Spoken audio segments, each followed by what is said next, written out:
No tota nyt. Tultiin vähän jalkapalloturnauksella. Ai niin. No tota nyt miten ne paikat menee. Mitäks voi olla? Kokoontumispaikka on vanha tuttu. Mielestäni vois tehdä silleenkin, että vaihtelee vähän hyökkäävät pelaajat puolesta.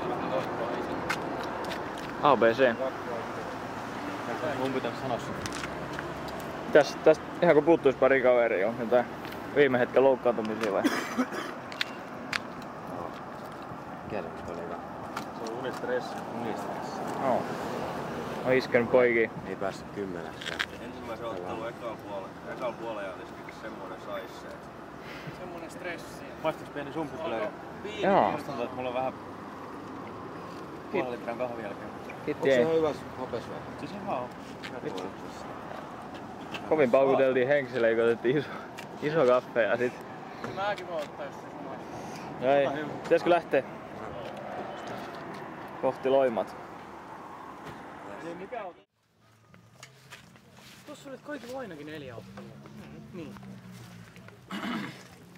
Eli...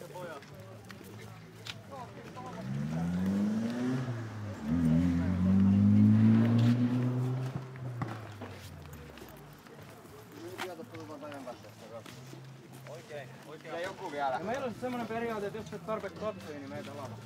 Se on oikein periaate, mutta täällä on Loimaalla ei mene takuuta. Tarvii meidän joku nimilistaa heittää, mä en oo mitään koskaan avittu. Ei tarvitse. Kyllä mä Seppälä tuossa annoja teet. Täällä lähdetään ensi peliin. Onko se siisti? Tää on siinä tyttärin vielä. Ja ohi mennään.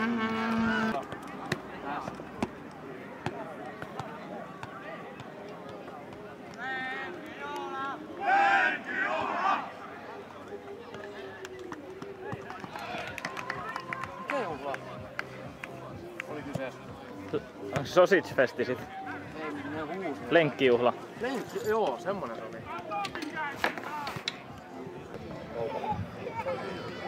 Sama kaveri pallottelemassa taas. Terve! Moro. Minkä näköistä pilveä on? Käydä väärässä. Kuvas sinne. Mutta sen kerran sitä kannattaa. Pitänyt aloittaa tolleen, ollaanko me Lapissa? Hei. Purin kuukauden päästä. Jos muutenkaan Mitä järkeä siinä? ruokasauhoilla tässä. Niin. Jaha, joo. Tää vanha kunnon ruokakäisi.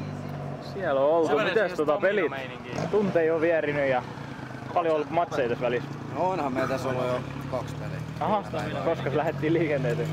Niin ne julkaistu 3 vuodelta. Puoli 8 aikaa vai? 8 aikaa lähti Turusta. Joo, kello on Kuitenkin vaan Loimaalla ollaan. kello lähentelee 5 ja pari on matsia saatu jo. Tai... Joku ton tyyppinen bändi. 20 minuutin peli ja sit 3 tuntia odottamista. Sitten 20 minuutin peli ja sit 3 tuntia taas. No joo. Se kuulostaa järkevältä periaatteessa. Kuulostaa aika pahalta, että Radio Rock-risteilyllä on 2 Euroviisu-edustajaa. Mukaan. No, kerro lisää. Mitkä ne on? Teräspetoni. Eläkeläisistä Lordi. Euroviisun edustaja. Mä sen maalit muuta. Se siitä vielä Mä sen voitin Joo, maalit. tässä on itse päivän profiilipelät. Joo, Saadaan just mahtumaan samaan kuvaan. Otetaan syöt sormet tähän näin valokuvaan, mikä sieltä lähtee. Niin näin monta maalia Oota. lähtee. No pistä se nyt. Mä lähetän sun Kuotouten kanssa biisi ja sä pistit sen radio kautta tulemaan. Jaha, mitäs? Mitäs porukkaa tää on? Karjalat on siinä ja... Kuvaa kumminkin häntä. Hän Aha, näyttelee päärooliin. Jaha, mikäs poika siellä on? Se tuli jo, mutta mulla olisi kännykässä mennyt. Enemmän! Lisää. Pysty parempaa. Mitäs pojat on tänne eksynyt? Hiki rupee maksaa palkkaa Mä takaa. voin vähän tulla metallista kusta huomenna. Ahaa. Vai kulta? Onks tää se kuuluisa? Lähteekö se kulta irti? Mitä äijää? Näet tota. 2009 Puuttuuko siitä jotain? FC-lamuoret, 2010 FC-lamuoret. Joku sanoo 50%. Ja joku häpäsee. Toi on häpäisy. Lippu olisi pitänyt olla